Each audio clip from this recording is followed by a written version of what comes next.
did it. Yes, we're live. Yeah, we're live. Awesome. Perfect. Oh, so this is how it's gonna look, right? I mean, like this, it just like look like a half of my, even less, like, okay, got it. Yeah. Okay. Okay. So, good evening, good late evening to Victoria, to everyone. After a few pitfalls, we finally managed to find ourselves a platform that actually allows for people. So, yeah, and I'm really glad that we made it, all the four of us here, because I think that the conversations that we had about this topic were really insightful and really inspiring, at least for me. And so I really cared about having all the three of you here. So maybe I can start by sharing a couple of words about the leaky pipeline as a thing, and the reason why I actually decided to start this small project. So when we talk about the leaky pipeline, we think we kind of describe a mechanism through which there is a progressive loss of female, but not only female, also other groups representation throughout the career ladder of the STEM academic disciplines. And of course, this is a very drastic thing when it comes to the access to the STEM disciplines, when it's about physics, when it's about mathematics or engineering. In biology, to begin with, there's usually more female students that enter the university, but in the end, this also ends up being a drastic reduction of female representation in leadership positions later on. So I would like to start by maybe giving the mic to you guys, because to give the audience a chance to meet you and know who you are and what you're doing. Maybe. So, well, maybe I can start. I'm the first one in the little squares. Can quickly say I come from Italy. I'm graduated in biotechnology, so I'm in STEM effectively. I did my studies all in Italy, and then I moved to Switzerland, where I'm still now, to do a PhD. And in the future, I still don't know if to stay in academia or not, probably not, but yeah, that's more or less my background. And even already in high school, I already started studying some more biology with this kind of different school. I was doing a bit more biology, so yeah, that is more or less my background, very biology based. And maybe Erin has had a problem with Ayla, so she's gonna be back soon. But maybe Victoria, you can tell us a bit more about your background and.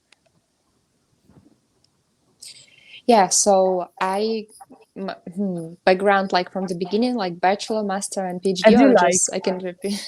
Okay, I defended PhD in theoretical physics at Politech, St. Petersburg Polytechnic University, and I worked at Lomonosov, actually, sort of working still, but yeah.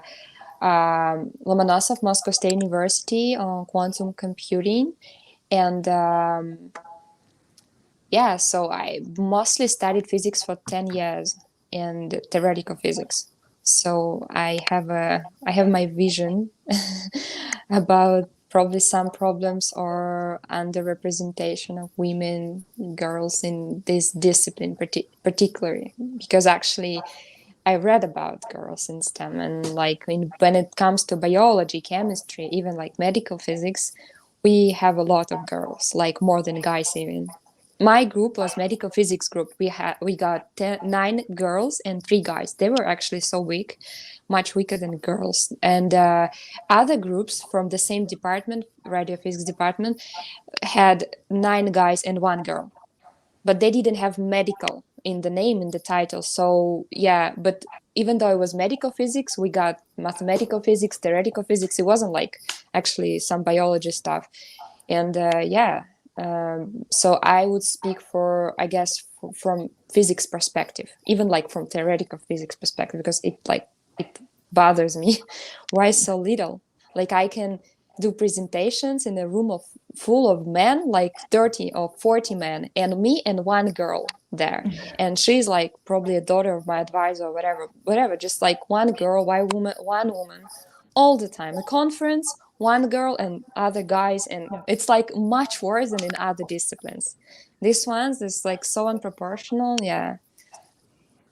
I can. I mean, I come from maybe I can also introduce myself, and that might give Erin a bit more of time. But I'm also a biologist. Actually, here there's a big overrepresentation of biologists. But for me, like this lack of women in STEM was never an issue until I started noticing it, because in biology there's really a lot of women, and still I'm speaking in binary terms because it's an oversimplification, but it's more complicated than this. And there's this big, massive representation of female students in the first years, and then you see it decreasing with time. I'm as I said, I'm also a biologist, and I'm also Italian, but I lived abroad for a bunch of years. I've first did my Erasmus in Germany, in Heidelberg, and then I moved to the UK in Cambridge, and then I moved back again to start my PhD in Munich, and now I'm in Germany. And I started noticing these disparities now.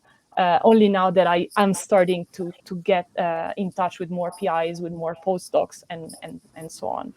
And maybe we can see where I can spend a couple of words on Erin too, because we're actually colleagues. We work together, and she's a postdoc in my lab. And she's actually a chemist. I often forget that she's a chemist by training, but she has done a PhD in molecular biology, and now she's doing a postdoc in molecular biology as well. And she's originally from the US, University of Purdue in Indiana. And now she's been here for almost 3 years, and if she manages to, she will also talk about her experience of the two countries compared to each other when it comes to these issues.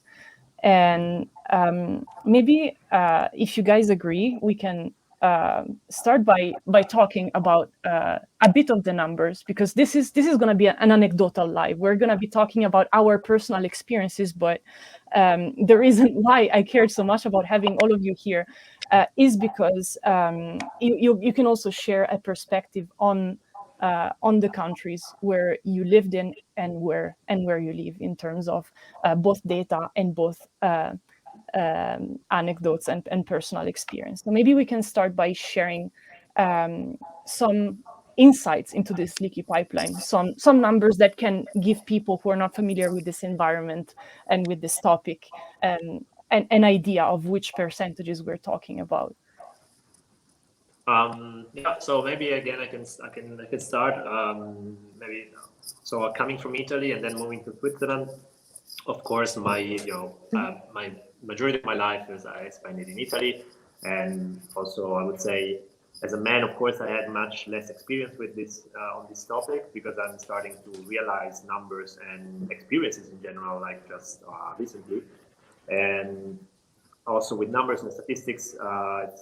Let's say in Italy, it's a bit easier to find numbers, maybe for me, just because I live there. So maybe I know a bit more which sources I can trust.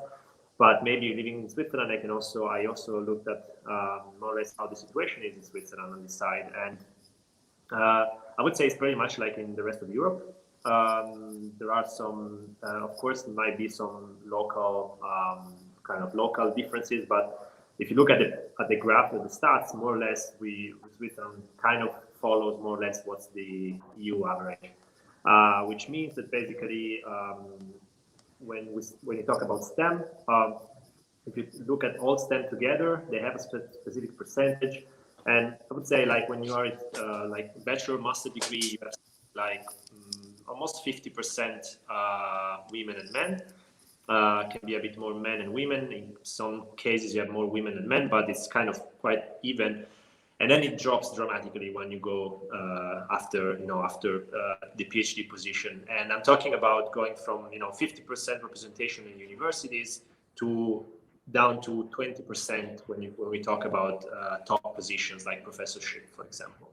And these things is also more dramatic in specific area of STEM, like in technology, for example.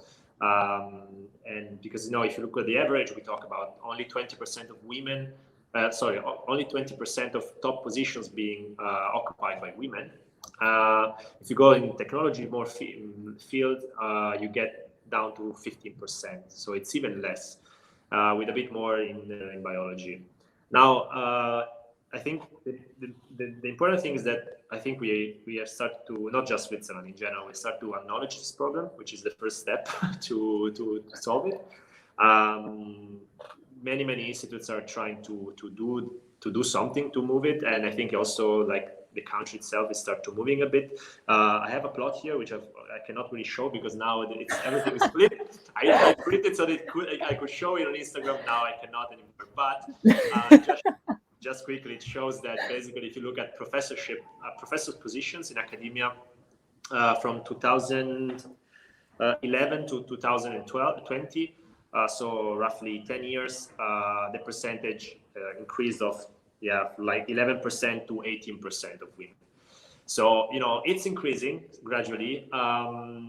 So it means that something is moving, but it's clearly in 10 years. We got only 7% more of women in that position. It's clearly too low, too little. I would say it's probably very similar to what's happening in Italy as well. Then also there's also problem of, and just to finish up on Switzerland. Switzerland is also a country that invests a lot in research. So there is a lot of money to spend in research. So it's not about problems of funding or anything like related to this. The money is there. Clearly, if women do not get to that position, the problems are somewhere else. There's not a lack of fundings at all, which anyway shouldn't be a justification anyway. But this is about Switzerland. I would say very much in line with what happens in Europe. And Victor, you were saying that you also did the homework, right? Yeah, so that was interesting because I actually Googled in English and I Googled in Russian just to compare, because I don't really trust everything I read on Google, and it's hard now to find some not biased media. So when they publish some, objective results, and actually English media were saying in Russia, women in STEM and they have more girls and from Soviet times and blah, blah, blah, we encourage women more and so on and so on and so on.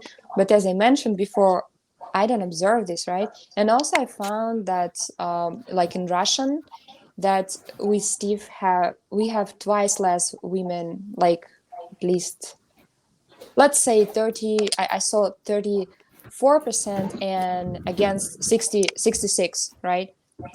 At least twice less. I remember a guy, my colleague, he was a student undergrad at Lomonosov Moscow State University, the most famous physics department, in Russian, maybe very, very famous in the world too. And he told me that they have 400 guys and let's say sort of, I don't know, 100 girls, maybe even less. And he was also saying some, I don't know, inappropriate things because I disagree. It's maybe it's not meant for girls. And he wasn't joking. He was really kind of believing that. I'm no, I just always discuss these problems because nobody tells me why, right? And when guys just see that how little girls you have, so they just, the first thought, I don't know, you just don't want to. Also they like Jordan Peterson and his Sweden example. Sweden is such a free, equal country, but the girls, they want to study physics. So maybe it's just not meant for girls. They just go and study something medical. I'm wow. So I don't know, I'm not satisfied. DNA. There's a specific gene. And Jordan Peterson is really famous. He has millions of views. Even my friends, they respect him and his views. Whenever I ask guys from science, physics, biology, genetics, whatever, mathematics, why? Nobody tells me why. And I'm society, culture, and they don't really get it. So I thought we maybe discuss it too today. No, but actually you're raising a very important point, Victor, because like that's actually the question that I get asked a lot. Like we see the numbers, but what's really behind it? And that's the reason why I'm so happy to have you here, guys, because like we're gonna find some small answers together this evening. And Erin, I did the honors and I introduced you as my colleague and former. I was listening You and listen. you did it brilliantly. So thank you. Sorry, I know this was a very like open venue for this, but I felt like breastfeeding on cam was probably not like the best call. So decided to take that privately. But hopefully she's back asleep and can mom and science and be part of this now. So thank you guys for filling in for me. I did my homework too. Not quite as well. Honestly, you guys did come up with some really great numbers. And so as Vera mentioned, like I'm coming from the US in both my bachelor's and my PhD, and making the move from US to Germany. I think for me, that was the biggest shift of like, how were things different? In the US, actually, I think one of the more interesting things that I found was that like right now, 3 women for every 2 men who are attending and getting college degrees. It's 3 women to 2 men. That's awesome, and like that speaks volumes for like the direction that we are heading in encouraging and empowering women to be part of the advanced education system. But it's the leaky pipeline, and it's just the further you go down, the less and less you get, and the higher up you go in academia and in these academic settings, the fewer and fewer of us there are. And if you put this in the context of like what was it like in the 1960s, you see things like back then 15% of computer science degrees were from women. Now it's closer to 20%. Is that really like it's a tangible gain? Sure, but does it feel good, and does it represent the ability that like women really have for these types of fields? And I think like part of the reason I was so excited about this conversation is that I think by just bringing some awareness to kind of where this all starts and where this all trickles down into this reduced numbers is really important. I mean, a lot of the numbers were similar, though. Biology, sure, it's more represented, although I think biology is kind of a really loaded term, and lots of people are biologists, but like totally different genres of biologists. But there's not great breakdowns of the biological fields. Like maybe we need an in-depth, we need our own statistical study on that. But then you look at like how many women are continuing into jobs into these fields. Like getting a degree is one part of this problem, but actually being retained in the workforce is an even bigger problem. This is something I want to talk about a little bit later on in the segment, but like, we're being groomed in this academic setting for academia, and like the retention of women, especially in academia, is just incredibly low compared to these other jobs. Overall, I thought like my general feeling was like Germany was going to be so much better about this. It was not the case. Like when you really look at the numbers, Germany is really similar to America and in harboring a lot of these kind of hidden stereotypes that women really should be in the home. And so those are pretty pervasive even here. But I'll let you guys. Yeah, I also did my spare of homework on Italy, and I actually had a look at a report from 2021, so the most recent data I could find. And Italy, like having women working in research when it comes to STEM disciplines, is doing a little bit better than the average European data. But so like more than 40% of the workforce in STEM disciplines is made by women. However, when it comes to the end of the pipeline, you have a little bit above 20% of group leaders and professors who are female. So also Italy is a little bit better, but shows a similar scenario at the end of the pipe.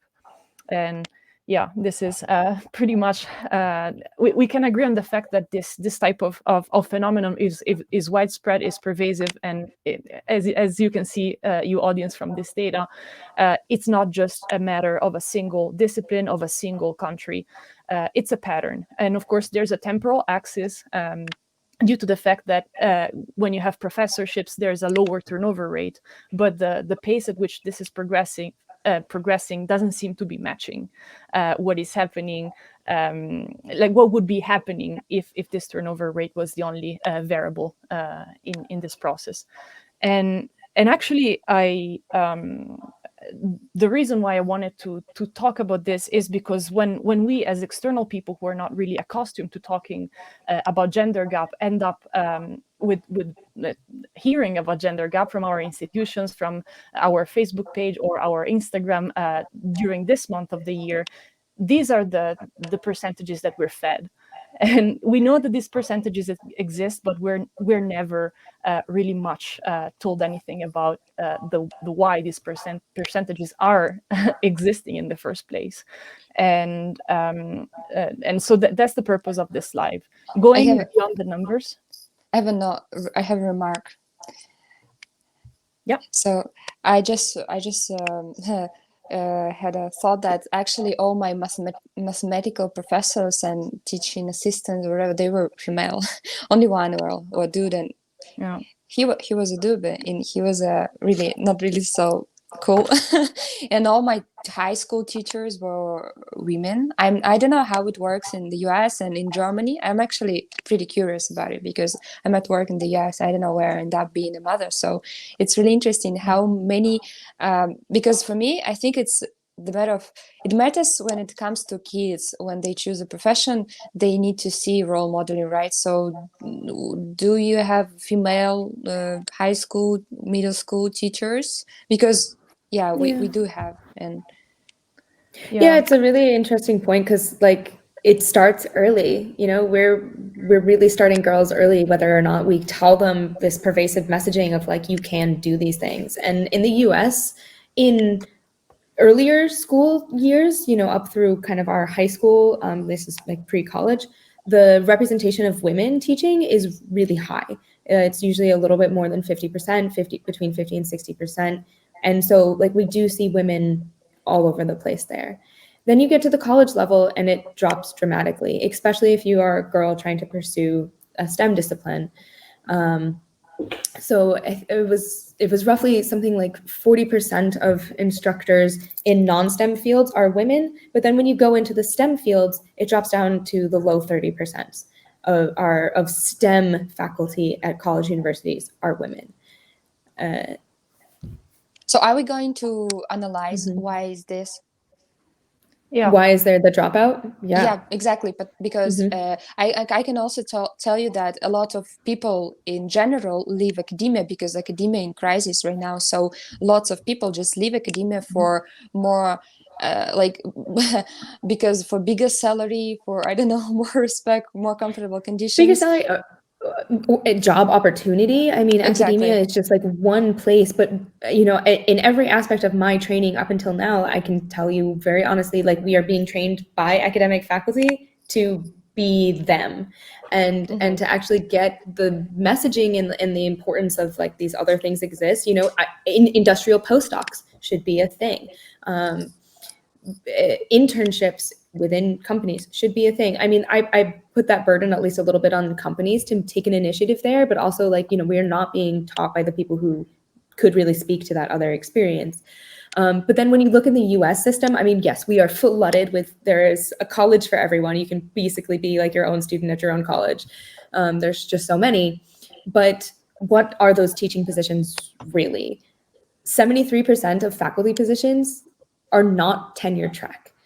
And the ones that are being filled for tenure are like 70 something percent. It was like 70. I'm trying to look through my notes. It was like 70% men, roughly in around there. 60 is between 72, somewhere in there. I gotta look at my stats. Do you know why, Erin? Do you know why?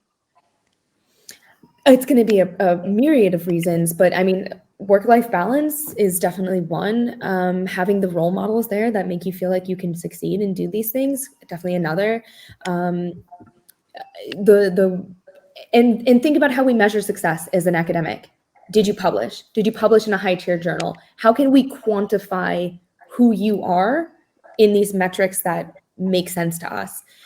But then you look at these studies where people were asked simply to take a CV from various men and women, they're unmarked, Oh, and to say, that's like, interesting. who do you rate as being, you know, a really top performing professor?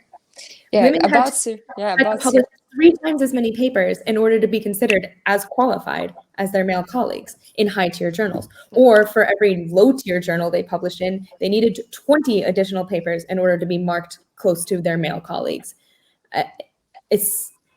And those biases are both implicit, but they're also kind of built into the system very much in how we score and grade you on your success.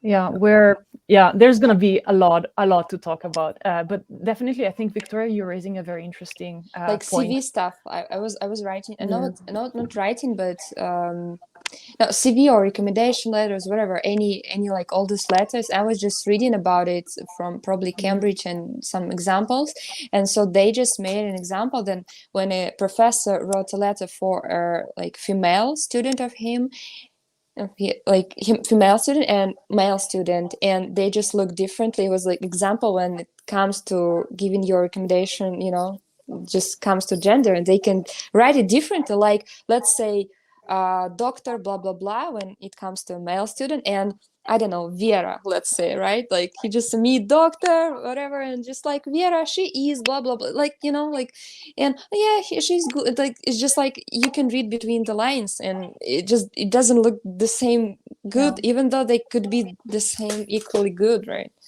But I think, Victor, you were raising a very interesting point. Like, it's not like, I think that one of the messages that sometimes comes across is that women are the only one who are penalized by the academic system. But it's not like this. Like, of course, the academic system is problematic by itself, and it has its structural problems. And on top of those, there are also these biases that differences in CVs, differences in recommendation letter that we're gonna be exploring together. So the outline of the rest of the live is going to be, we have 3 blocks, basically. I'm going to tell also to the people who are listening to us. So the first part, we're going to talk about harassment. And the second one is going to be about role models. So we're going to be touching base with the fact that every one of us has had a different exposure to people in science during their formative years. And the last one is going to be on motherhood and parenthood, basically. And the first part, and basically these 3 blocks will help you shape an idea of the many different things that can make a person say, okay, in this case, being an academic in STEM disciplines, I have this many costs and these many benefits, and this type of things can really shift the balance of the cost to benefit ratio, right? And yeah, we're gonna see that together. And during the first part, we talked a lot about harassment during the chats that we were having singularly face to face. And one of the things that honestly struck me the most was Marco's experience on this, because you might not know this, but last year he was also involved in an initiative related to gender gap in STEM disciplines. But maybe you can tell us a bit more if you want to. Yeah, sure. So last year, I was involved in making this video for the International Day for Women in Science, and so the typical video for this in this case is always, or like article, whatever, is always like about underlining the success of women in science, like showing the specific researcher or whatever that she made a great discovery, she made a great career, and that therefore that shows that women can do science and can, they are exactly equal as to men. Now, I think this is an approach that makes sense, but I wanted to do something different because I think that is only one aspect, like showing that women are exactly the same as men when it comes to work and rights and everything. What people, I think, don't really realize all the problems that women face when they actually are working. Even when they get the chance to actually prove that they can work and show that they have all the rights to do it, they still face problems that can really be they leads to this what we called the survivor bias, basically, that we can maybe mention later. But so the thing is that I made this video where I didn't want to just say, look, women can do science, which I think in 2021 was kind of what I hope is kind of obvious, but was more to me like trying to show like direct experiences of people being harassed at work, or in general being like, it was mostly about harassment effectively.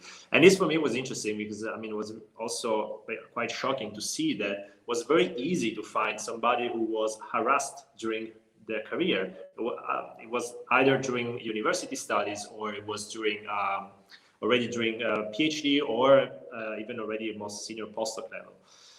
If it was not harassment, it was anyway some kind of degrading, in the sense like these sexist jokes that, all these things that can make you feel like you are not in a hostile environment, or at least not an environment who is welcoming you.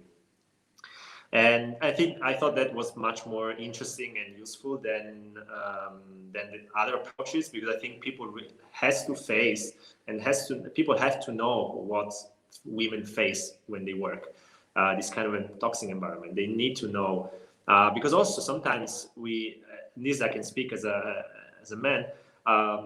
There are behaviors that you think you kind of grow up with them and you think they're okay because they're very widely accepted. And then actually when you talk to women who had these problems, then you realize these behaviors are not acceptable at all. And actually these are, these are really making the environment hostile. And so making this video, I involved some colleagues and from different. One friend of mine, she now works in industry and she's done her PhD in academia. Another one is also PhD working in social media communication, actually in communication. She's a journalist, and also to a PI here at my institute. And they all had experiences where basically at some point in their career, and that was only one of the probably more experience that they had, where some guy thought it was was smart to say stuff like you are beautiful, you don't need to study for that because you will make your way anyway, or stuff like you don't need to stay at your computer because here in Switzerland you can work as a housewife because we have courses for that, so why you bother working for like in science, stuff like this, right? Who said it? Like a professor, some old male professor, or what? Who Yeah, did? the last one was a professor, and he asked it like seriously, or like really seriously, a girl, or like. Sorry, say again. Did he ask her like in a serious way? No, I have to check again the video. They were discussing about what she could do. Like, I think they were having a coffee, something like this. Oh. And then they were discussing about where she could put the cup of coffee and stuff like this. And then this guy came out saying basically that she could wash it or something like this. So because she could be a housewife, because here in Switzerland she can just stuff like she can do. Wow. I mean, but encouraging, right? So encouraging. Yes, I mean, right. But this is something that comes so natural for these people that I think they have, younger generations like us, effectively, and also even younger ones. They have to start listening to these experiences and understand that this is wrong. This is profoundly wrong. Otherwise, they will grow up thinking that this is normal because everybody does that. Do you think so, really? Because I got a thought that Gen Z is kind of different. Yeah, but the fact already we are discussing these things, I think it's already part of the reason why younger generations are maybe different. We are. But they're different independently, no? They don't watch our live right now. I mean, but I have a link.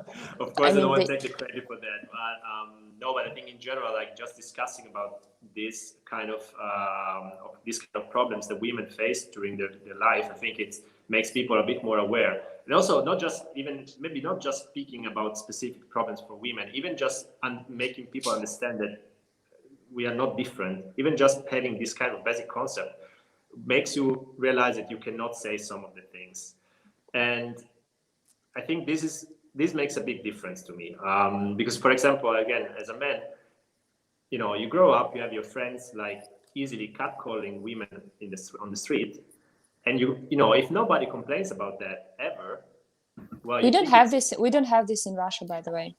You see, for example, this is also cultural. In Italy, it's pretty much widespread. I mean, it's very typical, and until US too. You see, exactly. It's very pervasive. Recently, this is some kind of behavior that you grow up and you think, okay, I won't do that because I don't like it. But you know what? I mean, nobody complains, so it's acceptable. And then you grow up, you have the discussions, and then you realize, no, this is not acceptable. This is awful. And I think this applies also to other things. But I have a kind of a counterpoint to that, is that it sort of normalizes it for men, but it also changes how, like, as a woman, you perceive continued sexist treatment later in your life. For example, I worked as a waitress throughout high school and college, where catcalling, ridiculous outfits that were meant to be sexually appealing. And this is like, it was grooming me. I mean, to be okay with this kind of treatment, because ultimately my tips in the US, waitresses are paid nothing and they get tip money, is kind of your take home at the end of the day. And you work for your tips. And it is very much, and I think it really changed my threshold for how much I can tolerate sexist comments or continued verbal abuses like that, or stupid stuff like that it just rolls off so much easier. And it's not until now later in life, especially now having a daughter, where I've gone like, if somebody did that to my daughter, but why am I only appalled that it could happen to her and not that it's happening to me? Like, that's I think that's an element to it too, that like it changes for the women how they're experiencing this and what their threshold and tolerance is. Yeah, no, I totally agree on this. Yeah. And well, just to conclude on the thing, so for me, again, making that video made me realize how easy it was to find somebody who was harassed or like just treated not fairly during their life. And it was really like almost, I mean, I sent a message to like 5 people and 4 of them replied, yes, we have an episode to tell, which, I mean, again, I never experienced something like this because I'm a man. And yeah, it was pretty shocking, to be honest. No, but I think that it was. I was really impressed by that video, because for the first time I think I saw the 11th of February portrayed in a different way. And I think we should have more of these conversations in the future as people who do scientific communication on social media, portraying why this day deserves celebration still, like in 2022 now. And one of the, Victoria, I remember that from our chat you were also experiencing some type of oh, I can give you some examples. Yeah, if you feel like it. Yeah, of course, no problem. So one of my favorites is we had a classroom full of girls from my group, as I mentioned, and really, really strong girls, and almost no guys. And one professor may want, but he's kind of creepy, so maybe it was just his problem. But that he said a joke. So the exponential is like eternal virgin. You can differentiate, you can integrate it. It's never, it's still the exponential of like, wow, okay. And yeah, and also he also made some of those. Also, like I remember some just cases. No, yeah, okay. The head of departments, when I told you that story when just he always asked me about my husband and like, oh, so don't forget that like your birth clock's ticking, like don't forget, like do you want to teach? I'm like, yeah, but just like hurry up, like you're already 27. I'm like, okay, like it's not your business like at all. So I was just so frustrated actually. Yeah, it wasn't kind of unpleasant because I didn't know how to protect my boundaries. And I asked many people after that how they would respond if somebody like the head of department would ask them this question, like, how would you respond about this? And yeah, I don't know. I think Nobody gave me any actually satisfying, like, because you just feel frozen, right? You feel frozen. So, but this is all generation problem. I'm kind of optimistic because Gen Z, I can tell you, they don't really act like this. Maybe some of them, but yeah. I love your optimism. I also share it, and I feel like a lot of the roles are being challenged, and it's a really great thing. Social media, notwithstanding, has like really exploded as a platform for which like awareness is being brought to these issues, and people are sharing their stories. And I think every time that you get to see these stories and kind of like you think through that lens of like, if that was me, what would I do? And that's so, it can be so empowering to be a little bit more prepared, because honestly, the times when I've like screwed up the most, I just feel like I really wasn't ready. And when you're just taken by surprise for this kind of crap, you're just like frozen, deer in the headlights. What do I do? And then you replay the shower 500 times and you come up with all the things that you think you should have said. And it's just, yeah. First, it's like it takes your time. You're like wasting your time and energy, mental energy. You could have done something else, and you're like just thinking about it. It's like, why am I even thinking about it? Like, he never should have asked me something like this. I think one of the worst things that I was asked, and I was asked several times during my PhD, is, you're really thinking about pursuing academia? What kind of a mother would you be? Oh, I think that's absolutely none of your damn business. But like, also, why would I not have, you know, a father figure that's also being a good father and can attend to some of those needs? You know, like it was baffling, especially like not having had an experience as a mother, and this is already the attitudes I that actually I'm want receiving. to hear more about it, because I have a friend, and she's a mother too, and she's in academia, and it's like, for me, it's like, wow, it's like being a hero. And also no, so also interesting that I like Swedish example. We also, I guess, have it in St. Petersburg here also. If your partner has a bigger salary, so he can stay for paternal leave. And I saw guys do this even in like Russia, in St. Petersburg, and in Sweden they do it too. When I ask my like American friend about it, like, maybe your husband is gonna like stay and whatever, he should help you like a lot, like 50-50 at least. And she was like, oh, I didn't know about paternity leave. Like, Paternity leave, we don't even know about maternity leave in the United States. I mean, that's like, weird. For me, it's weird. Yeah, it's like, yeah, this is that's why, like, in part that I was looking for a postdoc abroad, was because like I knew I wanted to blend both my passion for my family life and my desire to have a child, which like we can talk about, you know, what is the driving force for somebody to actually want to have a child. I think that's like a really important anecdotal, like, kind of, I was reading today about freezing my eggs. So, honestly. But I mean, like, I mean, this is kind of a block for later, so maybe I'm jumping to a different punchline a little quickly. It's okay if we? I think we can do that, but there's also a question for us that is related to. We can come back to maternal things. The maternal leave is gonna be. There's gonna be juice. Okay, so Julia is asking, hi, I would like to know from your experience how women behave when they reach high positions in academia or in other fields in relation to the existence of gender gap. For example, do they tend to comply with the group, maybe to protect their position, or they tend to raise awareness on this topic? And if they do it, are they generally damaged by their position on this topic? I don't know. I'm just going to jump in really quickly with the first thought that came into my head, was that it's incredibly hurtful to know that even in my own experience as somebody who's like constantly trying to challenge what it is that I know, that I've looked at female professors and been like, God, she's like such an asshole. And we just automatically put women who have made it into that position into this, you're dislikable, and we are going to dislike you for that. And like, even I'm very guilty of falling into that trap.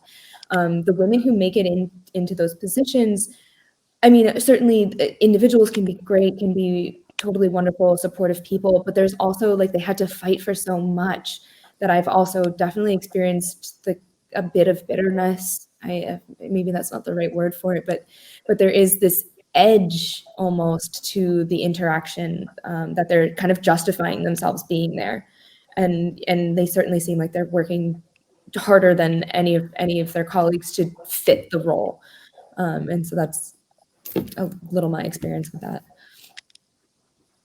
For me, it was more like, well, I'm trying to think about it. I think I met two different kind of people in that sense. Some of them that really, you can see those coming really from the survivor bias. So people that really have kind of their, I would say, they would be the people that are totally dedicated to their job. So somehow they don't care about their personal life that much. So they dedicated all their life to the job. So in this case, I feel like they care only to a certain degree about this topic, because they made it. They feel like their life was okay like this. I mean, because they probably sacrificed a lot, but they were fine with that. And so they didn't feel the weight of doing this too much, like maybe you would do having a daughter, for example, or like any person wanting to have a family, because of course, I mean, this is one major roadblock, right? And while I also met then other people that instead, despite they made through it, they still had a quite big personal life outside of the job. And I feel like these people really care about it, because I think they know more how much they sacrifice for that, and they want not just to protect it. I think that really comes down to personal behavior, but personal differences. So maybe some of they had an edge, some others didn't. I think that was very personal. But in general, I think like people that had a bit more of a personal life outside the lab, they had much more involvement in this topic, because I think again. So, but is that like the people, or is the system kind of making them, molding them into this? Like, just like you had activities that you found in common with these people, and thus your likability index of them went up. And I've just tried to be really cognizant of like, what's the difference between me trying to like them as a person and them being like a good, competent scientist and a good mentor? I mean, I think there's a mix maybe, but I don't know what your experience in that. It's a hard one. It's a really tough question to answer, but I think you guys did an amazing job, actually. And I think I want to jump in on another thing when it comes to the topic of harassment on the workplace. So you shared your experiences. Oh, we have another guest. We have another baby. He's my baby, fluffy one. Yeah. He's beautiful. No, that like sometimes, at least from my personal experience, the pervasiveness of this harassment can be perpetuated because we depend on the approval of our supervisors throughout the whole academic processes, the whole recommendation letter system. I don't know if you want to share some thoughts on this, but I personally found myself really limited on what I could say to a particular supervisor in a particular context because my career was depending on their approval, and this can create these types of frictions. I mean, I like academia in general. We have such a crappy idea of mentor-mentee relationships. Like you are mentored by one person, and your ability, personality-wise, to come together with that person makes a huge difference on your overall stress levels, happiness, and endurance during really like what we do is hard. Experiments fail all the time, not because you did something wrong, but because they are hard. Fundamentally, what we are trying to do, if you are doing something meaningful, you are pushing the bounds of what we can do, and that is challenging. But if you do not have the support that then helps to regulate those emotions and to bring you back into the right mental space to do the work, it becomes incredibly challenging. But when you're relying on just one person who's also going to be a person at the end of the day and will have their own emotions and challenges to be regulating, you're incredibly limited. Hopefully you have supportive lab members. I mean, there's definitely something of the peer groups, but those peer groups ultimately don't decide where you're going. They're not writing you letters. I mean, I wish that there was value in having good relationships across your, like, I kind of think of them as like your horizontal relationships, or the people kind of on the same level as you, versus those vertical ones where you're in touch with these mentees and their your mentors rather, and your committees, your thesis committees. those are the people who have so much more sway over you and some of them get so little time with you to make those judgments. But I think overall, like, there's fewer women role models in those positions as well. And so, like, I personally was mentored throughout my science career exclusively by men so far. And I've had good experiences and bad with that. It changes based on your personality and how that fit works. But you get so stuck into it, like you start a PhD, you don't really get to redo that too many times before it's kind of a red flag. So you have to kind of make it work, or else that looks bad against you. We look at your CV and the timeline in your trajectory with a very scrutinizing eye. That, like, did you fit the norm? Are you normal? And like we really are looking for those kinds of things in there. Yeah. Yeah, I don't know if anyone else of you has had any issue with this type of system. But, you know what my mentor advisor said when I wanted to go, like, apply for US position? He was like, no, Victoria, you need to work here, because he was basically he wanted me to stay because, you educate for yourself and blah blah blah, and then it goes away. But in Russia we kind of have this kind of weird system. It's like you do bachelor at one uni, then master probably also there, and then PhD also there, and then you can be also, they can expect that you're gonna proceed this, like it's like a factory or whatever. They just making you for like for themselves, right? For themselves, so they can use you further, right, for their projects. And I'm like, and also one PhD student left, and he didn't finish his defense, or went to 4IT, because again, academia is like, it's a really this place, and I like, people have reasons to leave it, right? And then I was like, I warned him 2 or 3 years ago that I want to develop myself in different directions in physics, but like a bit go deeper fundamentally, I don't know. And then I defended my PhD eventually, and I asked him, and he was like, no, I'm not going, like, I'm not giving you a recommendation letter. I'm like, what? You're kidding me? Like, worked for you 8 years, defended like successfully, and the best graduate student at Polytech, like among like 400 guys, basically. You gotta be kidding me. And I was like, I was really upset, and I said, I have a dream. I want to be a professor in the US or whatever.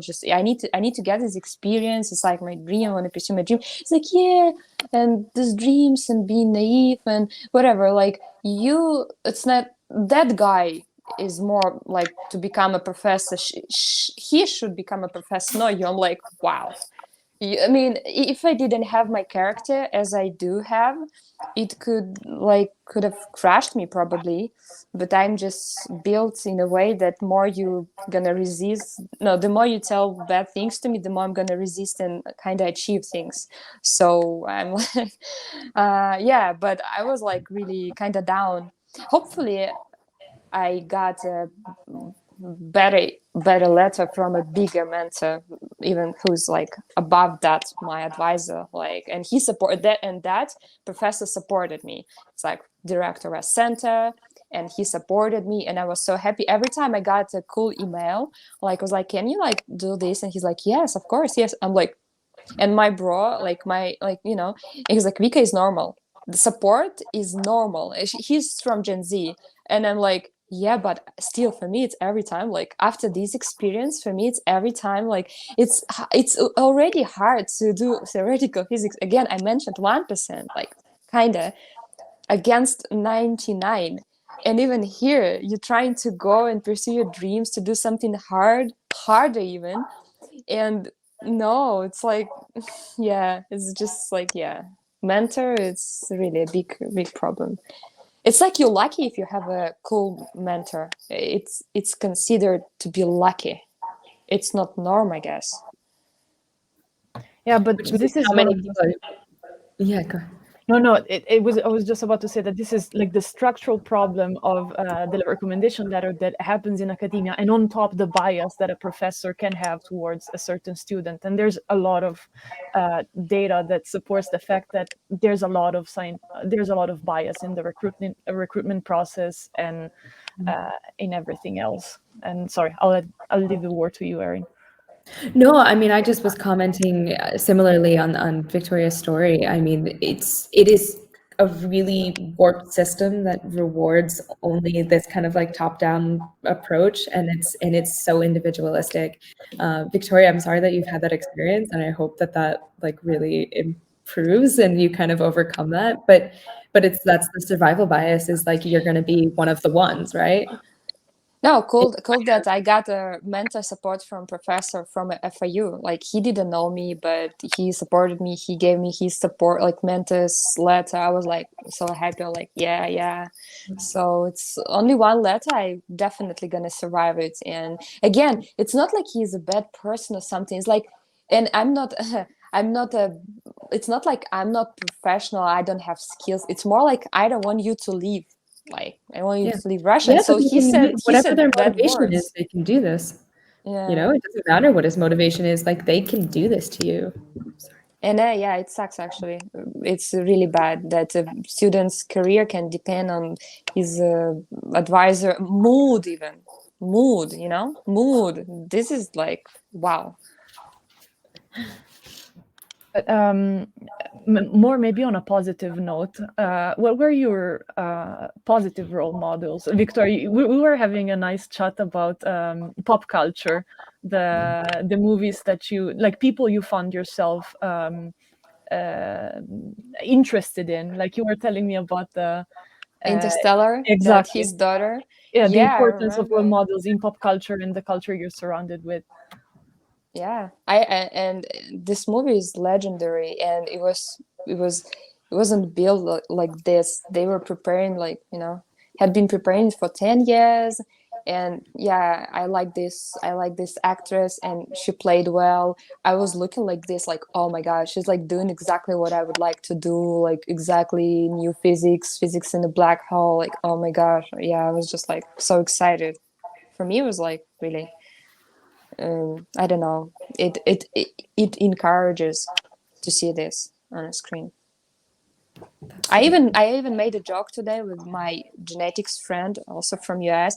I said, if we had Kardashian in science, girls would go to STEM more. Like Kardashian, but not like Kardashian as she's now, like, what she's showing in girls, like, but Kardashian, this model, but science, something like this. So this matters. Normalize women being there and rocking it and having a good time. Not just normalizing, Make it making it fun. popular, making it popular to go and pursue, like, to do science, not like for the whole life, just 4 years. It's like also a cool experience, whatever. Just kind of make it popular. I don't know. But this is actually a very, like, an interesting point of view, because, like, maybe I can share my personal experience in this case. I was about to be a paleontologist, actually, and all my toys were in the wrong aisle. Like, I grew with a very supportive family who really encouraged me to pursue whatever I wanted to pursue, but still there was the fact that if someone had brought me to the other aisle, I would have probably felt wrong about going to the boys aisle and picking dinosaurs. And these years were really formative to me. I really enjoyed doing experiments with science toys and, like, the microscope, but they were all in the boys aisle. At least they were packed as for boys. So also this types of role models that you have during your really early years can make a big difference in the way you perceive yourself in the future. But I think this also, all the things we're discussing, right? They reflect perfectly what we see in general in society, right? Because if you look at movies, for example, look at how many strong female characters there are, like first character there are so few. It take you also like superhero movie, right? Like now they start to change, but even if for example, I'm a big fan of the Marvel. The James yes, Marvel, but also now I was changing top. I was just changing genre. It was more like for like the James Bond movies. I remember watching them when I was a kid, and they come from the 70s, the very old movies, and you can see now with them grown up. I can really see the difference, like the stereotype that is in this movie, right? Very strong male character, and very feminine in a dress, red yes, lipstick, all this sexy. exactly. Yes, it's just like a accessory, right, to a guy, like a very Exactly, cool yes. guy, and it's accessory. Just take me like a clutch, right? Exactly. And if you look, at also TV shows and everything, this was always the setup. So male characters, like male protagonists, and then always like the women as an accessories to the show. It's also like that for sports. I mean, you take motorbikes, for example, like MotoGP. I was also a fan of motorbikes racing, and I mean, again, you have the all the racers, and then who is, you have the women keeping the umbrella on the racers, and with very high heels, like very like crop top. This kind of things that it's not wrong per se. Like you can have it, of course, but this is an embedded in an idea where basically in a society where women they are seen like objects, effectively like just an accessories to other stuff. And I think then what we see for role models is exactly the same. So it's very hard to see a role model in that sense in almost every field, just because it's not something that happens in society normally. And again, I think the good thing is that it's changing, but clearly in science now what you have is really like just the surviving women, which cannot be, yes, right, but some of them clearly cannot all be role models, because sometimes they had lives who are very particular, let's say. Again, for me, like as a human being, I don't think that working is my life, right? I think that working is a part of my life. I want to do something else aside of that. And given the situation, most of the women, getting through in science and in some specific jobs are women that basically sacrifice all the personal life for just the job, because it was the only way for them to make it through. And I don't think that can be seen as general role model, right? Can be for some people, definitely. It's not wrong. There is nothing wrong with that. But the representation of different lifestyles is not there yet. Having the like from the mom having 5 children to the person who has nothing in her personal life, there is kind of a lot of shades, right? And we don't have that at the moment. We only have, I think, at least for what is my feeling, we have mostly people belonging to one extreme, which is the people who sacrifice everything to make it. And some of them, though, in fairness, are not. It's not that they're sacrificing everything. Sorry, I just wanted to make this point a little bit. Some of them genuinely don't want those things, and that is like totally okay. But how do we uplift the person who did want to have a large family and put them on an even playing field, even though their time is going to be spent a little bit differently? And it's a question I don't have an answer to yet. I mean, it's something as a mom I'm exploring constantly. How can I make this a place where I can still succeed in spite of my personal choices? See, even I'm prone to kind of characterizing myself into this way of like, well, if I could make it, that's kind of a good on me, and that's hard. That's hard. It can be your job and your passion, but also not the only thing you spend your time on, but it becomes really challenging because it's a really competitive field and time.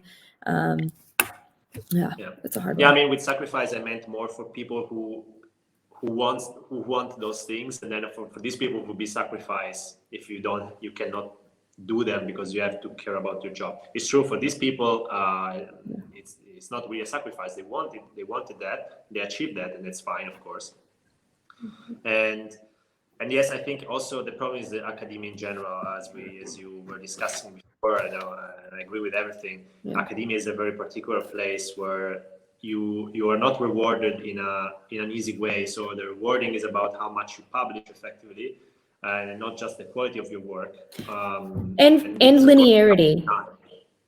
I think there's an element to this too of like what we reward is linearity. we can see very easily that you went like paper this year, two papers this year, 5 papers this year, 3 papers it has to follow this trajectory of continued success, because when there's those gaps, you're not committed, you're not getting your things done, you're not getting grants, what's your problem? And it could be maternity leave, you could be ill, you could be taking care of a family member who's ill. There are no wrongs in those things, but we just don't make room for that to be an acceptable option. I think there's a lot that funding agencies could do to give grant extensions and to give like gap funding during times of leave. But systematically, we don't reward you for not following the trajectory that we have become accustomed to quantifying you against.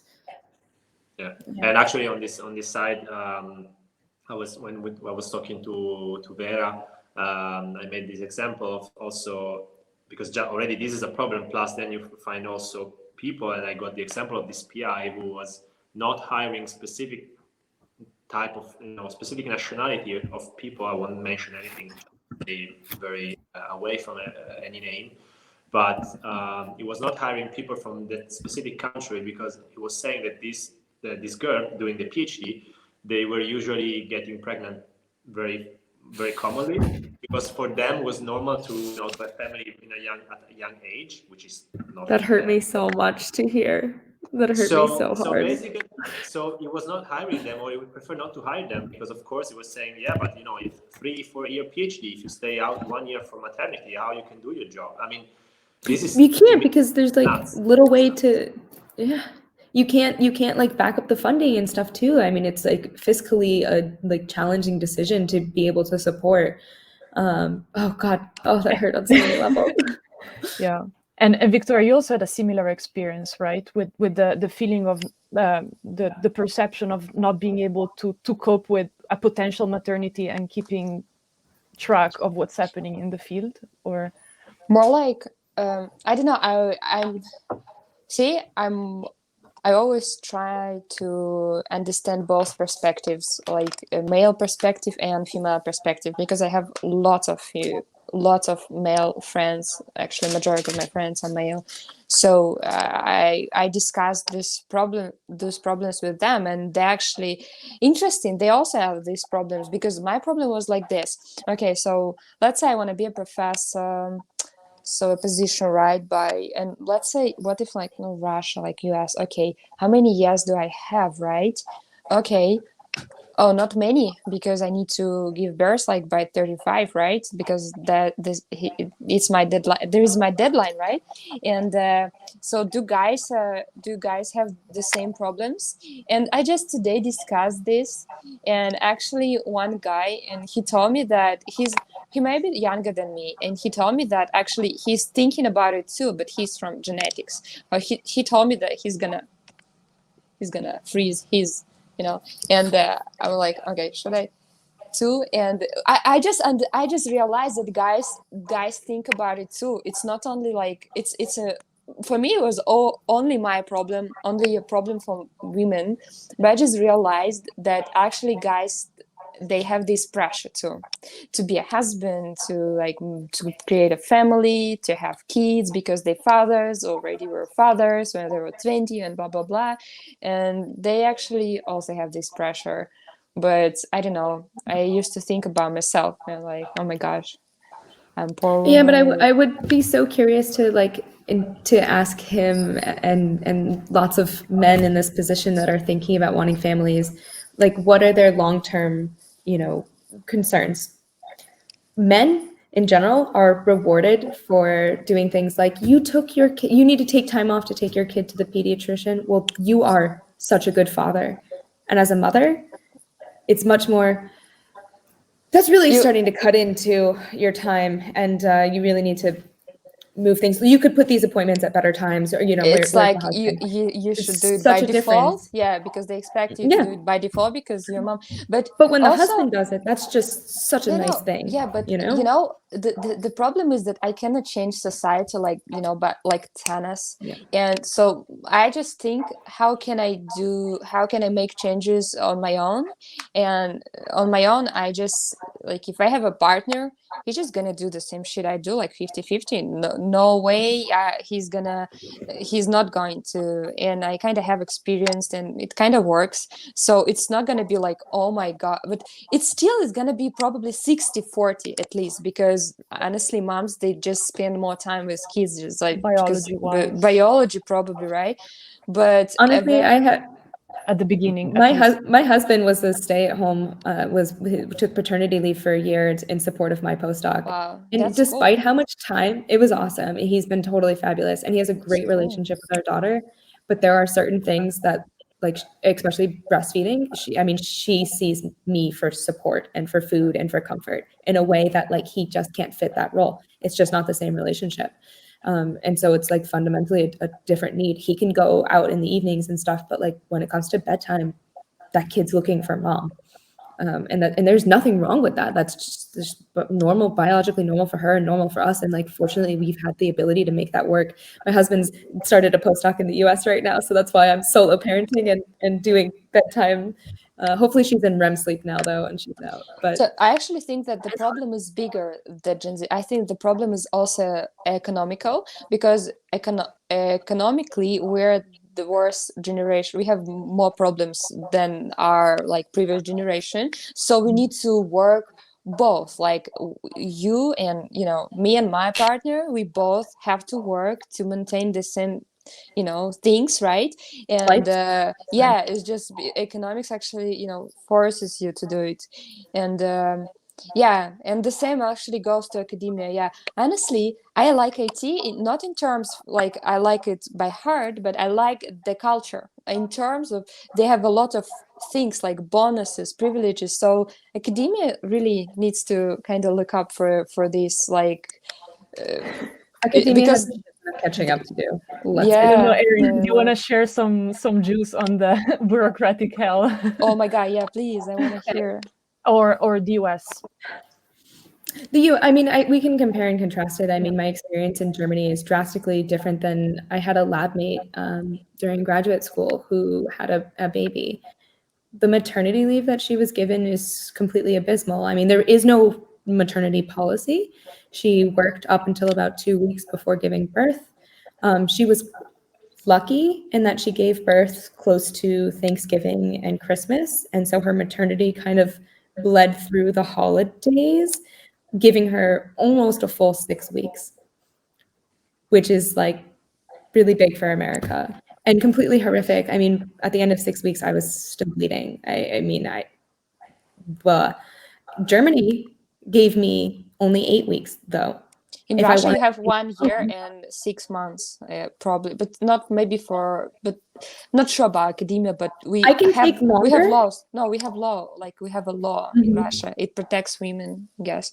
So I can take longer. Like, I don't want to say that Germany doesn't give you the option. In the US, you like really don't have an option unless you are given like a medical clearance to not show up. And then you've kind of got to work that out with your boss. And the chances that you end in some sort of bullshit lawsuit is like much higher than it should be. And you don't have the time and the energy for that if you're recovering from a difficult postpartum experience. In Germany, I have the option to continue maternity leave longer, but fortunately, or you can split it with your partner. So my husband took paternity leave because if I took continued maternity leave, my pay drops to 68% of what I was getting. You're cutting my salary in half to live in Munich, nonetheless, is a really expensive city, and to now care for a new child, they're kind of like punishment. It's like punishment. It's like punishment. You can, but you're gonna like really not be making more than toast for dinner. Good luck with that. Get a smaller apartment. It's like it's not a great to have to choose between my quality of life and being with my kid is just kind of like screw you. So it wasn't a great feeling. Overall it is better. And the one thing I can definitely say that was a huge relief is like being here, my healthcare is phenomenally way better. And you can't take that for granted. As a student or even as faculty in America, your healthcare being tied to your work is just a completely abusive system. It's so mentally stressful. Here I gave birth for free. There was no money involved. And I had a midwife who came to my home and helped take care of me before and after the baby was born. It was totally fabulous and absolutely not something at all I would have ever experienced in the US without paying an arm and a leg. Money fixes a lot of problems, but we're definitely, graduate students and postdocs better, but grad students definitely know, you're not making a livelihood off of that. We will end up by leaving academia, I think. But This conversation. But here's the thing, like when I have conversations with people who are deep into academia, it doesn't seem striking to them. They're like, okay, these are just normal, like everyone leaves academia aside from a selected few.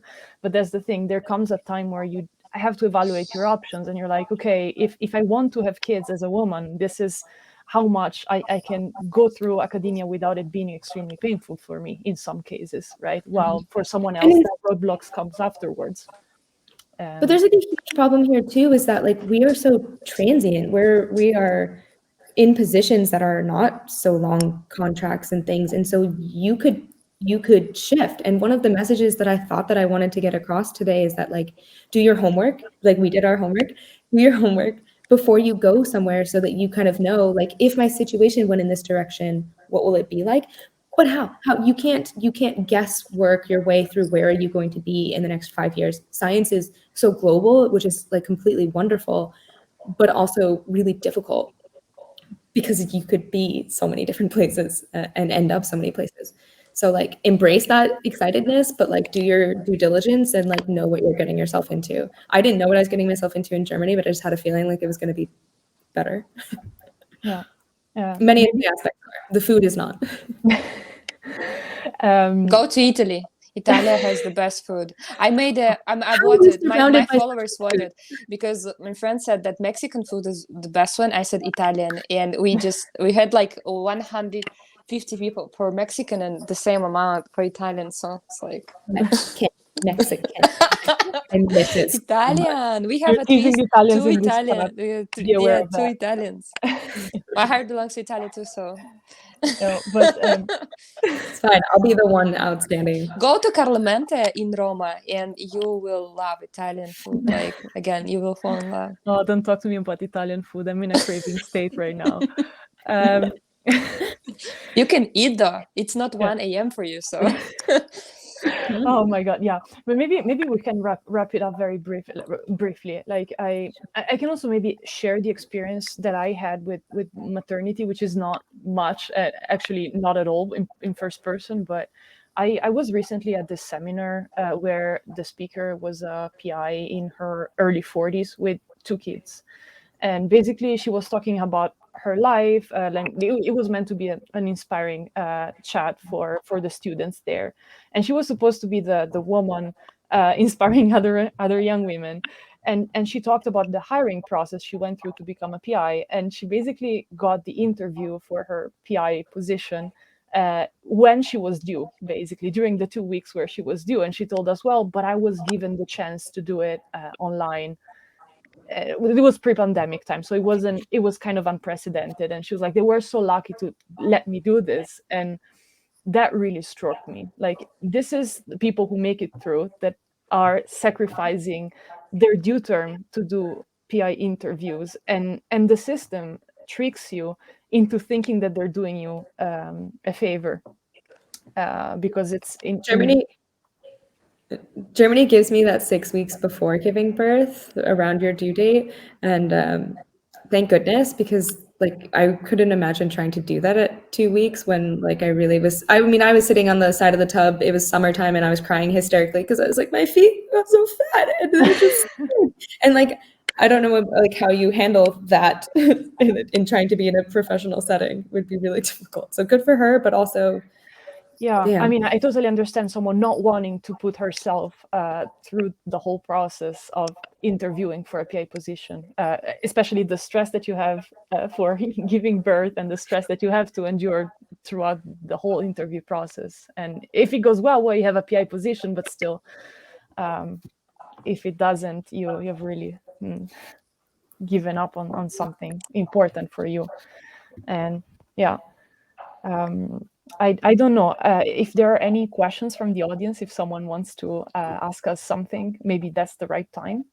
And I don't know if you guys have any other comments on the things we talked about. So I'm sorry, I'm just kind of pragmatic, and direct as Go Russian. pragmatic. So yeah, so the thing is like why people don't discuss a lot of things related not to like equations or some experiments or something else. It's just because like what's the result? What's going to be the result of this discussion? So we're going to conclude or something like we have problems. So what do you think personally?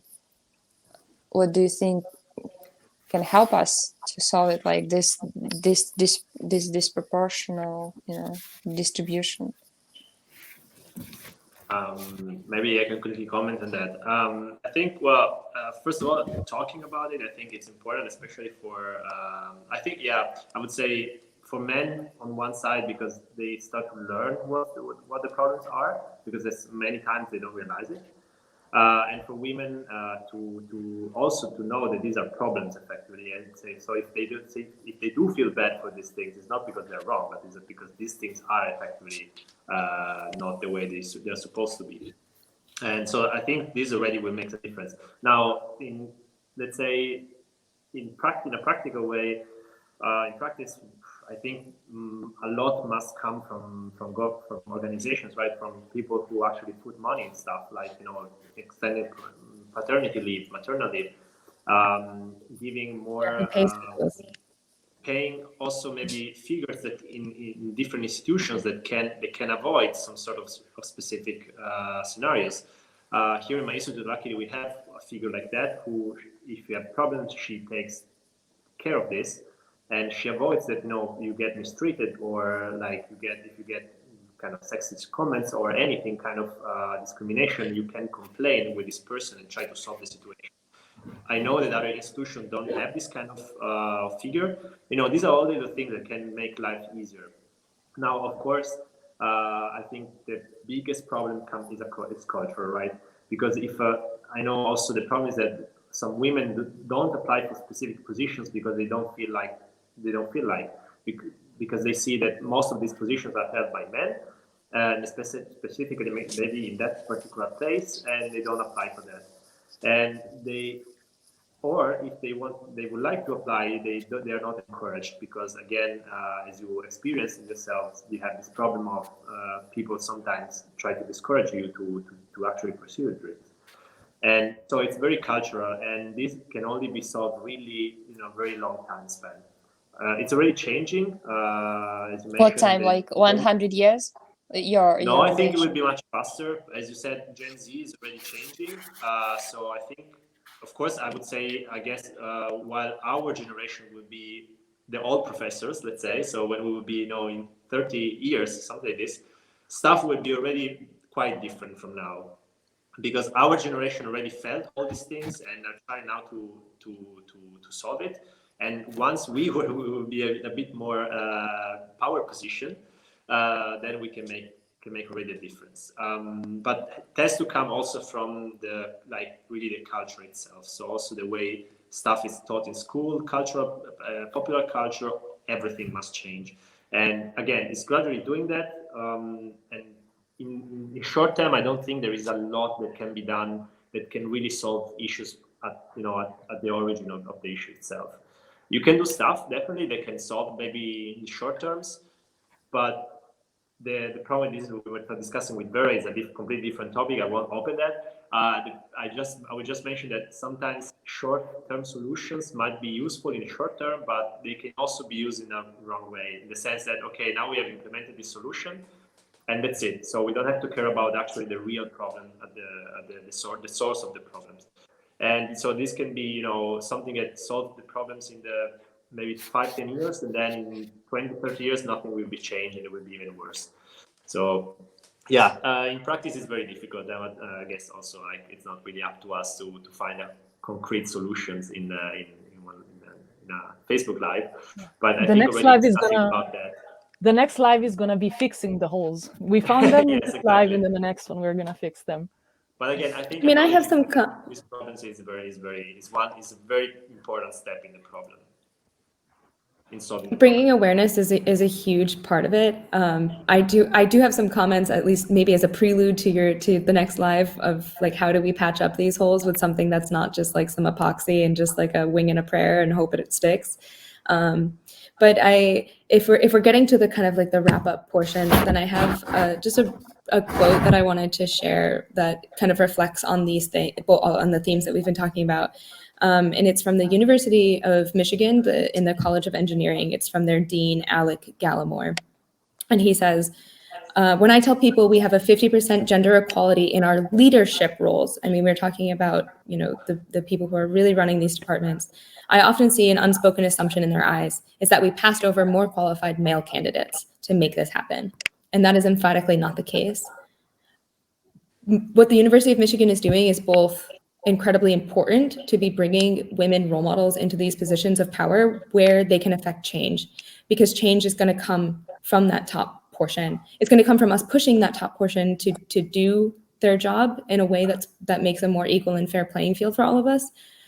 But if there aren't women represented in those positions, the changes are just really going to be that patch on a tire, and that you hope will, you know, get you to the next part of your journey. And it's not enough. Like, we really need to systematically break down the barriers. But the quote also highlights that very pervasive, you know, these assumptions that we're challenging right now, which is that, like, you must have passed over more qualified men. You know, this idea that we are uplifting women in spite of our face is just horrible.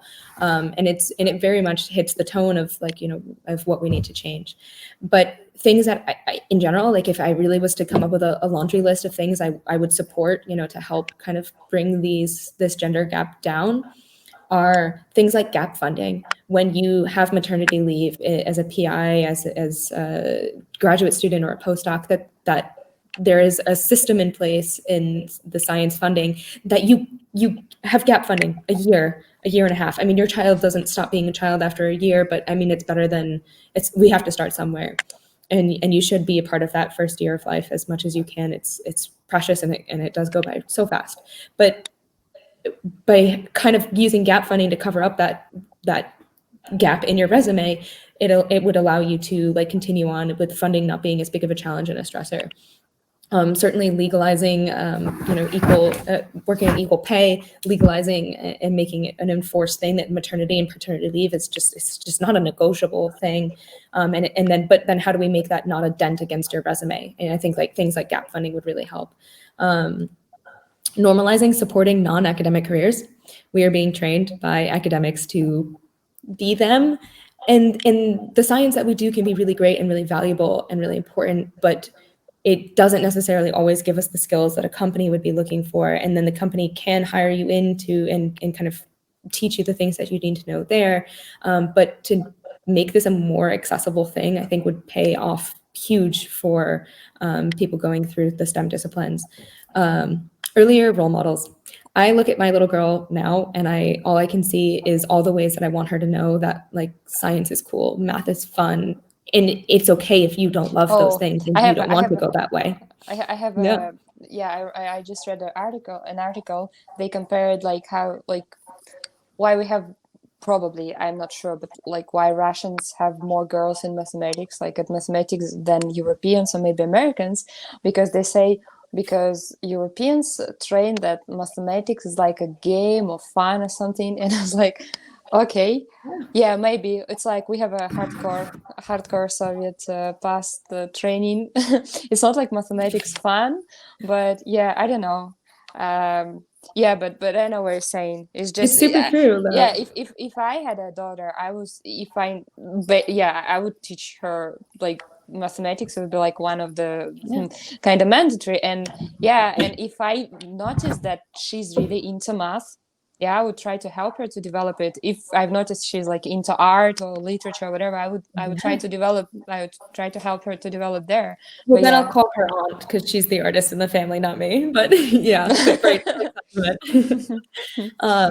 I completely agree. I think you hit the nail on the head there. One of the stats that I was looking at was a study that was asking second graders. I mean, we're talking like 8-year-olds, girls and boys.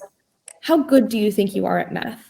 And the little boys were statistically more likely to say, I'm good at self-esteem. math. Self-esteem. You mean that girls have like studies show that girls have lower self-esteem when it comes to physics and mathematics And math. Specifically, this was looking at math. I don't know 8-year-olds that are doing physics, but that's a very cool 8-year-old. They don't. Yeah, They but don't. math, even math. At that young age, we've already set up gender differences in their education, which is really telling. Yeah, so we need to involve those role models as early as possible. I mean, people like us doing outreach at younger institutes, in younger age groups, institutes, high schools, middle schools. Hopefully they're not in institutes at that point, but yeah. And also I think like I believe in the power of workshops at every profession level. I think that's formative courses that can help you see into your biases. That's the only other thing that I would suggest as a possible patch, but of course it's not 100% a solution to the problem. It's a multifactorial problem that needs to be addressed at different levels. And I would like to wrap it up with the last question from Julia, who's asking if there's any control mechanism or anonym whistleblowing system in academia to raise awareness, investigate on gender-related issues or disparities. If there is, why do you think it doesn't work? If there isn't, do you think that pushing for forcing more internal rules could help address the issue? I don't work in academia, I don't know how it works. Yeah, I mean, this is, if I understood right the question, this is what I was referring to when I was saying there are some institutions that have people inside where you can actually do kind of whistleblowing in an anonymous form. And I think that's crucial, because if you need to complain about something, you need to be backed up, right? You need to have a shield in front of you that you can do it without paying the consequences for that.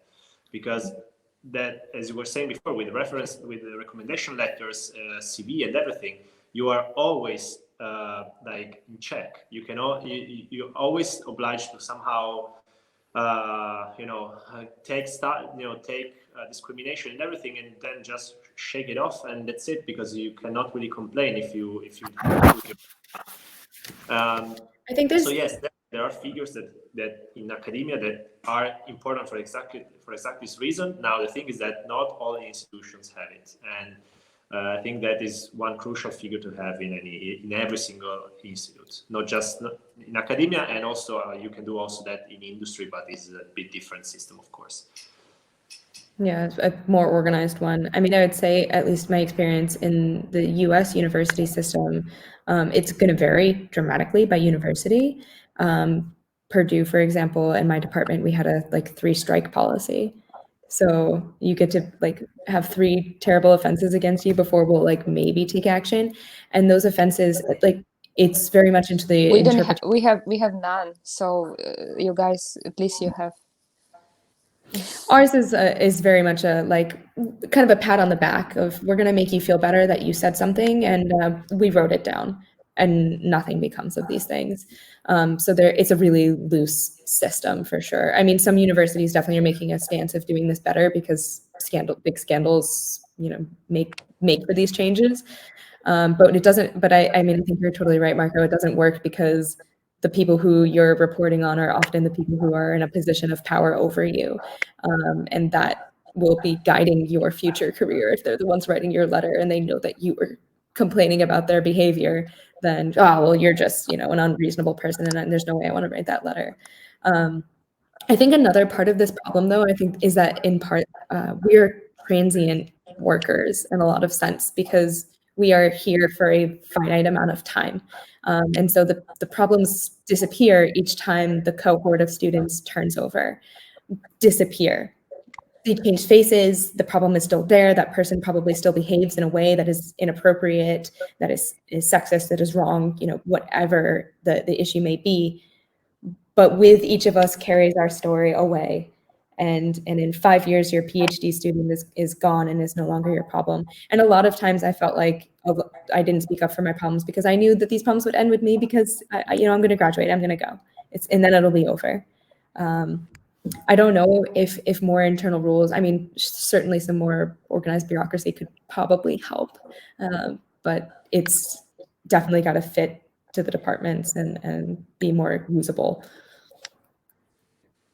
Yeah, absolutely. I think it's I share a lot your view in this regard. I think it's the fact that this is a transient state definitely complicates things a lot, with the fact that you feel like you have to endure this just a little bit more to get after the bump, and then it becomes someone else's problem. And it's definitely, I mean, I don't want to blame it on the victim, because I mean, I behaved exactly like that, and it's just it's frustrating sometimes when you don't see this response happening when it should, because there's also a lot of internal policies within an institute, right? So yeah, Your pain, frustration, and stress becomes much more manageable when there's a time limit on like kind of when that expires, when that relationship goes away. Yeah. And okay, so I think So Erin, I'm basically sorry, kept out you- of topic because we, Yeah. I guess, finishing. So do you miss Mexican food? Like so much. Okay, let me just put it out there. German salsa is literally pasta sauce, and they threw some onions in and some cilantro, and they're like, did it work? I have a Mexican work. restaurant. Like I have a Mexican restaurant like 1 kilometer from me, and I showed it to my followers from Mexico and Peru and like all over Latin America, and they told me it's nice. It looks nice, and yeah, they liked it. Yeah, we have Mexican chefs over there, so you know, come here. The idea of spice in Germany is like black pepper. That's not a spice. Okay, that's Oh, you fun. like spicy food? At You so like many spicy levels. food? I do like spicy food. Yeah, I yeah. hate My husband. spicy food. Oh, see, this is why you like the Italian. But like, there's not even like pepper jack cheese or like good jalapenos here. You know, it's just like you're getting Oh stuff my in a can. gosh. Yeah. It's a disaster. Yeah. No, I think I kept you in this call for more than I should have, but the conversation was super enjoyable. So forgive me for this. So I don't know if you guys all agree. I would call it a night, and I hope we managed to plant some seeds that maybe they're gonna grow into something in a few months, in a few years, and like. I think that my hope for this live is that someone that wasn't accustomed or exposed to this topic of gender inequalities in academia, in STEM, now has a bit more of perspective from different angles. And yeah, so this live is going to be saved and is going to be posted on our social media accounts, so everyone will be able to reach it. And can you also send the link if I can probably download it and upload it further? Yeah, so maybe it'll be cool too. So now the person behind this call will close it, and we will still be able to talk to each other, and we can discuss this. Okay. Cool. Well, bye-bye everyone then. Thank you, everybody. Appreciate it, guys. Okay, let's see if it works.